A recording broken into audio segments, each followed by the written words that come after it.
Mga kapuso, bumaba po ang presyo ng sibuyas sa ilang probinsya. Sa Mangaldan Public Market sa Pangasinan, ang puting sibuyas nasa 40 hanggang 50 pesos ang kada kilo, habang 70 pesos naman ang kada kilo ng pulang sibuyas.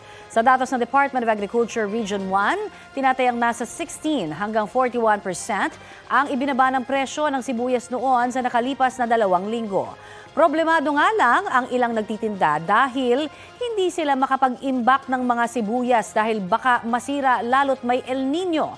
Direkta na ring bumibili sa mga magsasaka ang ilang mamimili dahil sa mas mababang presyo.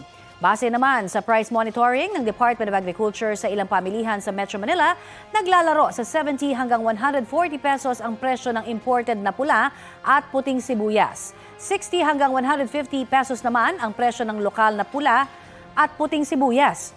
Inaasahang bababa pa ang farm gate price nito sa Marso at Abril na panahon ng anihan. Kapuso, para sa mga maiinit na balita, mag-subscribe sa GMA Integrated News sa YouTube.